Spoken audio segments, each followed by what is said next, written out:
네, 안녕하세요. 애널리스트 박종대입니다. 네, 오랜만에 박보의 사랑방을 찍습니다. 네, 오늘은 제가 작은 책 하나를 냈거든요. 이 뒤에 이렇게 있죠? 로켓 배송은 어디서 날아왔을까라는 제목으로 있는데 이 책의 대략적인 내용 그리고 독서 가이드에 대해서 말씀을 드리도록 하겠습니다. 2010년 이후를 생각을 해보게 되면 국내 소비시장은 대내적으로 그 어느 때보다 큰 격변기였다라고 말씀을 드릴 수가 있습니다. 중국이 본격적인 그 소비 국가로 접어들게 되면서 중국인들이 글로벌 명품 화장품의 소비의 블랙홀이 됐죠. 그리고 이제 중국 소비자들의 트렌드 변화에 따라서 개별 업체들의 실적이 상당히 엇갈리고 있습니다. 일본 대지진도 있었죠. 그때 한국 업체들에게는 이제 반사이익이었지만 또 2017년 사드 보복 조치는 큰 위협이 되기도 했습니다. 저성장과 스마트폰 보급률 확대로 인한 유통시장의 온라인화는 이제 모든 변화를 관통하는 아마 공통 분모일 것이다라고 생각이 됩니다. 온라인화는 4차 산업혁명이라고 말하기도 하고요. 그리고 언택트라는 말로 옷을 바꿔 입습니다만은 다 같은 얘기라고 볼 수가 있습니다. PC 가전 카테고리 같은 경우에는 온라인 채널 매출이 전체의 50%를 이미 넘었고요. 생활용품, 의류, 화장품, 결국 식품에 이르기까지 전방위적으로 온라인 채널은 유통시장을 덮고 있습니다. 이런 온라인화는 특히 기존 메이저 1등 업체들에게 더 큰 부담과 위협으로 작용했다고 볼 수가 있습니다. 2010년 이전은 오프라인의 시대였고 1등 기업들의 모든 사업 구조가 오프라인 중심으로 짜여 있었기 때문이죠.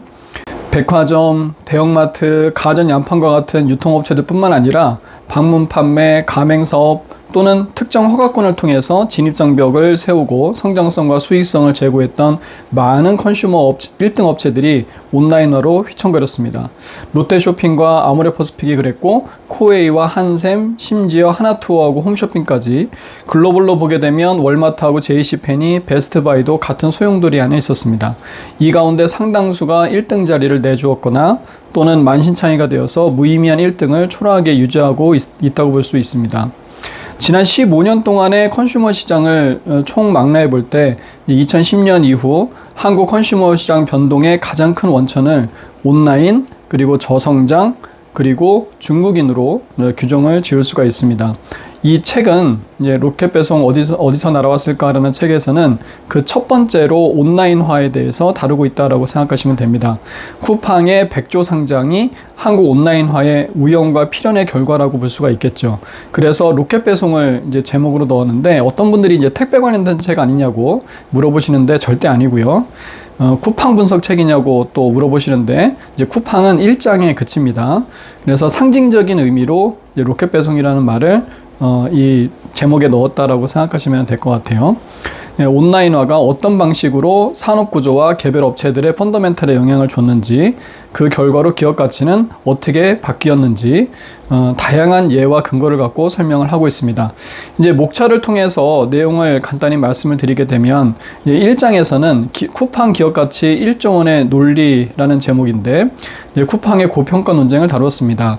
이제 백조 상장은 쿠팡이 한국 온라인 유통의 절대적 1위 사업자로 인정받았다라는 것을 이제 의미하기 때문이다라고 볼 수가 있겠고요. 이 말은 다시 말하면 다른 온라인 유통업체들의 도태를 가정한 것이다라고도 할 수가 있습니다. 더구나 이제 미국 투자자들 같은 경우에는 아마존을 통해서 PER 100배, 200배의 성공을 또 봤기 때문에 더 이제 그런 투자가 익숙해진 것 같습니다.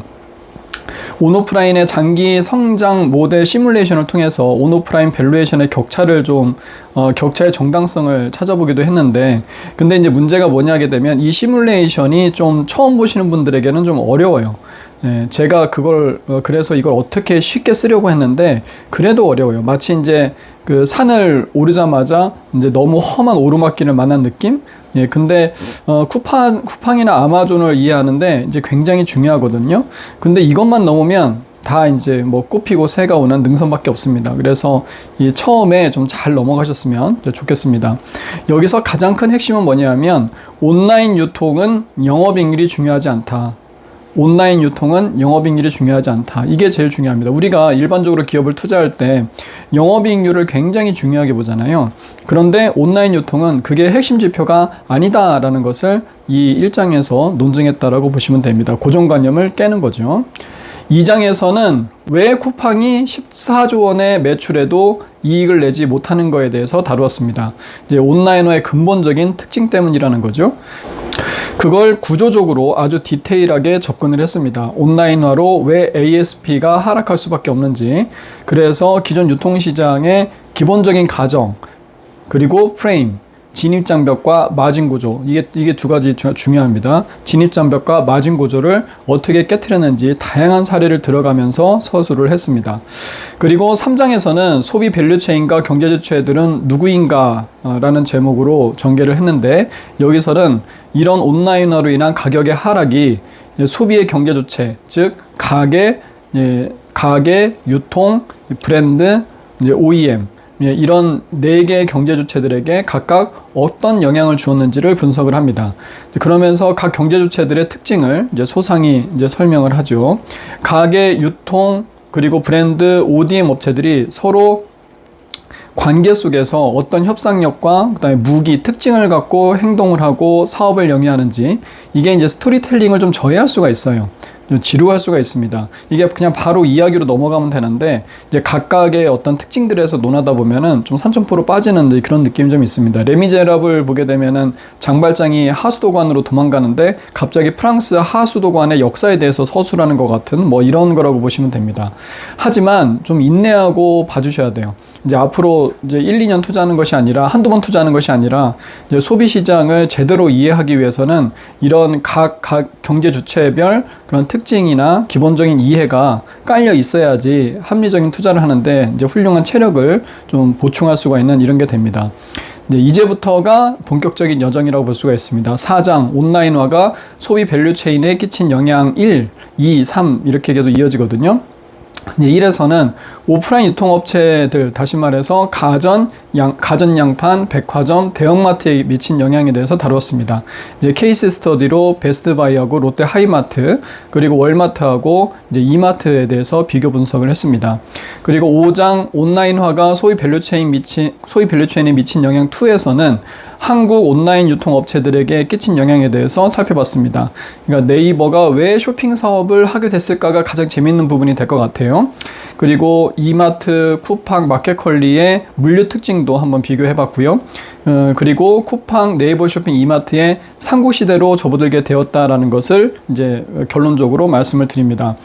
근데 인쇄를 하루 앞두고서 이게 6월 24일에 이마트의 이벤코리아 인수가 전격 발표가 되었죠. 그러면서 내용을 또 수정하고 추가하느라고 출간을 미루기도 했습니다. 근데 이게 또 세웅지마라고 자칫 책이 나오자마자 오래된 책이 될 수가 있었는데, 간발의 차이로 가장 최근 이슈까지 다루는 그런 최신판이 됐습니다. 이러면 마치 책이 끝난 것 같은데 그렇지가 않습니다. 아직 브랜드하고 ODM이 남아 있습니다.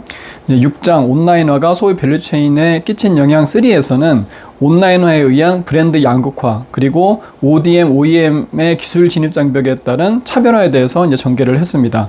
사실 브랜드하고 ODM은 아마 다음 책에서 더 자세하게 다룰 것 같습니다. 이 책에서는 온라인화에 대한 영향에 대해서만 다루는데, 이들 업체들은 또 하나의 핵심 변동 요인이라고 할 수 있는 중국 소비 확대가 있죠. 중국 소비 확대에 가장 큰 영향을 받은 업종입니다. 제가 생활 소비재 화장품 업종에서 베스트 애널리스트인데 할 얘기가 많겠죠. 하지만 그거는 다음 책으로 미룹니다. 마지막으로 7장 컨슈머 업종의 투자자들을 위한 조언에서는 온라인화 10년의 결과를 총 정리를 하면서 큰 흐름에서 컨슈머 업체들의 투자 전략이 어떻게 바뀌어 왔는지를 설명합니다. 오프라인 유통업체들과 아모레, LG생활건강, 코스맥스 사이에 지난 10년 동안의 큰 주가의 격차가 논리적으로 설명되는 순간이다라고 볼 수가 있습니다. 그러면서 마지막으로 컨슈머 업종 투자의 3가지 원칙을 제시를 하였습니다. 걱정이 되는 건 책이 별로 많이 팔릴 것 같지 않다는 느낌이죠. 이게 컨슈머 산업 분석이라서 개인 투자자들한테는 그다지 수요가 이제 크지 않을 것 같습니다. 여의도 기관 투자자분들에게는 컨슈머 업종 기본소로 의미가 있을 것 같고요. 하지만 뭐 얼마 몇 명 안 되잖아요. 몇 백만밖에 되지 않으니까. 요즘 워낙 좋은 책들도 많고 또 더구나 주식책은 홍수고요. 제 책은 수요가 제한적일 게 뻔해서 출판사에 손해는 끼치지 말아야 될 텐데 이제 걱정을 좀 하고 있습니다. 그리고 이번 책이 BEP는 최소한 넘어야 제가 두 번째 준비한 책들을 또 쓸 수가 있을 텐데 좀 걱정을 하고 있습니다. 아무튼 이제 아래와 같은 다음과 같은 분들에게 이제 추천을 드립니다. 첫 번째는 순수하게 유통 소비재 산업의 변화와 방향에 대해서 관심이 많으신 분. 이 책이 이제 오히려 생각을 해보게 되면 유통 산업 업계에 계시는 분들이 이제 전반적으로 산업의 흐름과 방향을 잡고 싶을 때 유용할 것 같아요. 그러니까 현업에서 일하시는 분들은 아무래도 나무는 잘 알지만 이제 숲을 잘 모르는 분들이 계시기 때문에 책이 나왔다고 이제 단톡방에 이렇게 소개를 하고 하니까는 제 대학 시절 이제 동아리 선배님께서 이제 말씀을 하시더라고요. 내용이 좋으면 자기 학원생들에게 추천을 해주고 싶다라는 겁니다. 근데 그분은 컴퓨터 학원을 운영하고 계시거든요. 그래서 뭔 관계가 있지? 하고 의문이 들었는데 요즘 컴퓨터 학원 강의의 핵심이 온라인 쇼핑이라는 겁니다. 온라인 쇼핑. 그래서 그럴 수도 있겠구나라는 생각이 들었어요. 요즘 온라인 쇼핑이 고성장을 하다 보니까 인력 수요도 크게 증가를 하고 있죠. 롯데쇼핑 같은 경우에 롯데원 관련 개발 인력을 수백 명 신규 채용한 적도 있습니다. 코딩의 어떤 기술적인 부분들도 학원에서 이제 배우겠지만 전반적인 유통산업의 흐름이나 특징을 알고서 배우면 조금 더 동기부여가 될 것 같기도 하죠. 그래서 바로 제가 이제 부교재로 단체 좀 부탁드린다고 또 말씀을 드린 적이 있는데 아무튼 유통산업 전반에 대해서 좀 이해하고 싶은 분들에게 책이 유용할 것 같고요. 둘째로 유통 소비재 업종을 좀 더 깊이 알고 장기적으로 투자하고 싶은 분들에게 추천을 드릴 수가 있습니다. 제가 이제 기관 투자자분들하고 기초 세미나를 할 때 듣는 얘기 중 하나가 참고할 만한 도서가 있느냐라는 말이거든요.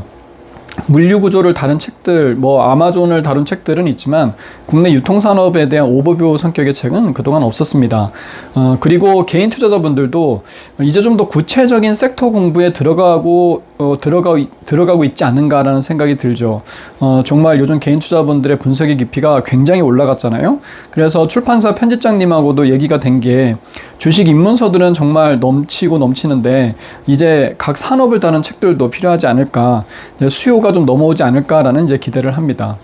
그리고 이제 셋째는 그동안 제 블로그나 유튜브를 통해서 투자에 도움을 좀 받았는데 뭔가 보답을 하고 싶으신 분. 그리고 네 번째는 제 블로그와 유튜브의 발전을 위해서 뭔가 후원하고 싶은 분, 이런 분들에게 이제 구매를 부탁을 드립니다. 다행히 이제 제가 그동안 주가가 크게 틀리지 않아서 제 블로그나 유튜브가 그래도 투자자들에게 좀 도움이 된 것 같아요. 그래서 수익 낸 분들이 가끔씩 어떻게 보답을 해야 되는지 댓글을 남겨주시는 경우들이 있는데 여러분 이제 드디어 그런 보답을 할 기회가 왔습니다. 이제 본인도 사고 지인들한테도 선물용으로 샀다 이런 분들 댓글로 달아주시는데 정말 이제 큰 힘이 됩니다.